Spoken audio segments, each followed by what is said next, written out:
നമസ്കാരം. റാഫ്റ്റോ ക്രിക്കറ്റിലേക്ക് അവർക്കും സ്വാഗതം. Well played Sanju Samson. മിന്നുന്ന പ്രകടനം തന്നെയാണ് നായകൻ സഞ്ജു സാംസൺ രാജസ്ഥാൻ റോയൽസിന് വേണ്ടി പുറത്തെടുത്തത്.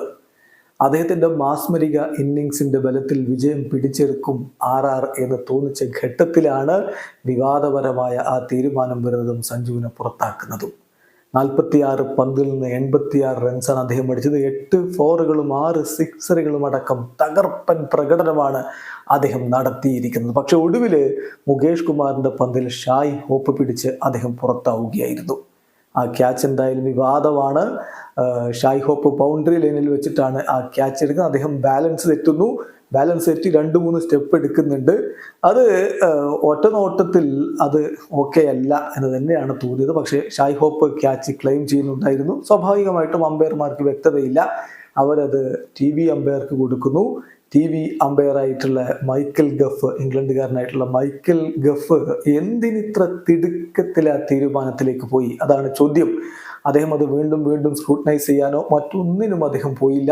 വളരെ പെട്ടെന്ന് not touching boundary cushion touch ചെയ്യുന്നില്ല എന്ന് പറഞ്ഞുകൊണ്ട് ഞാനത് തീരുമാനം എടുത്തിരിക്കുന്നു എന്ന് പറഞ്ഞ് ഔട്ട് എന്ന് വിധിക്കുകയായിരുന്നു. സഞ്ജു സ്വാഭാവികമായിട്ടും അതിൽ നിരാശനായിരുന്നു. അദ്ദേഹം അമ്പയർമാരോട് തന്റെ കൺസേൺ പറഞ്ഞു. സംഘക്കാരെയും മറ്റുമൊക്കെ ഡഗൌട്ടിലും അതിൽ നിരാശരായിരുന്നു, എതിർപ്പുണ്ടായിരുന്നു. പക്ഷെ എന്ത് ഫലം?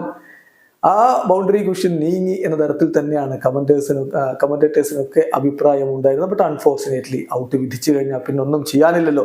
സഞ്ജുവിന്റെ മാസ്മരികമായ ഇന്നിങ്സ് അവിടെ അവസാനിക്കുകയായിരുന്നു. അദ്ദേഹം ആക്സിലറേറ്റ് ചെയ്ത് വിജയത്തിലേക്ക് പോകാൻ വേണ്ടിയിട്ട് ഗിയർ ഷിഫ്റ്റ് ചെയ്ത പോലെ നിൽക്കുന്ന ഒരു ഘട്ടത്തിലാണ് ആ വിക്കറ്റ് പോകുന്നത് എന്ന കാര്യം കൂടി ഓർക്കുക. സാംസൺ പോകുമ്പോൾ 16ാമത്തെ ഓവറേ ആയിരുന്നുള്ളൂ.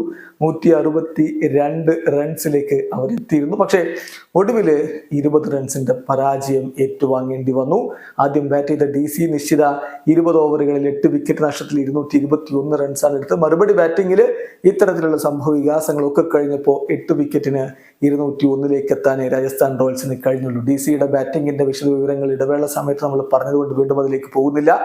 രാജസ്ഥാൻ റോയൽസിനായിട്ട് യശസ്വി ജയ്സ്വാളും ബട്ട്ലറും ചേർന്നുകൊണ്ടാണ് തുടങ്ങിയത്. ജയ്സ്വാൾ ആദ്യ പന്തിൽ ബൗണ്ടറി അടിച്ചെങ്കിലും 2ാമത്തെ പന്തിൽ അദ്ദേഹം പുറത്താവുകയായിരുന്നു. ഖലീൽ അഹമ്മദിന്റെ പന്തിൽ അക്സർ പട്ടേൽ പിടിച്ച് പുറത്തായി.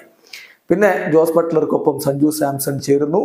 ടീം വേഗത്തിലേക്ക് പോകുന്നു എന്ന് തോന്നിച്ച ഘട്ടത്തിലാണ് ജോസ് ബട്ട്ലർ അക്സർ പട്ടേലിന്റെ പന്തിൽ ബൗൾഡ് ആവുന്നത്. 17 പന്തിൽ നിന്ന് അദ്ദേഹം 19 റൺസാണ് എടുത്തത്. പിന്നെ റിയാൻ പരാഗിനൊപ്പം സഞ്ജു മുന്നോട്ട്.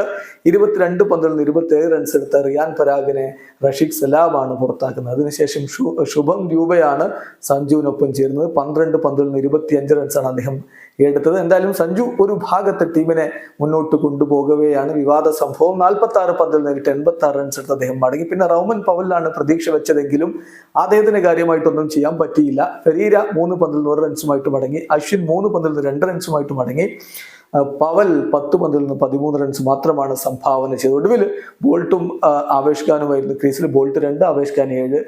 ഏതായാലും ഒടുവിൽ 20 റൺസിന്റെ പരാജയം രാജസ്ഥാൻ റോയൽസിന് ഏറ്റുവാങ്ങേണ്ടി വന്നിരിക്കുന്നു. പന്തിന്റെ ടീമിന് 2 പോയിന്റ് അങ്ങനെ ലഭിച്ചു. അവർക്കും 12 പോയിന്റായി. പ്ലേ ഓഫ് സാധ്യത അവർ സജീവമാക്കുകയാണ്. വീഡിയോ അവസാനിക്കുന്ന ക്രിക്കറ്റ് ലോകത്തെ കൂടുതൽ വിശേഷങ്ങളുമായി റാഫ്റ്റോക്സ് എടുത്താം.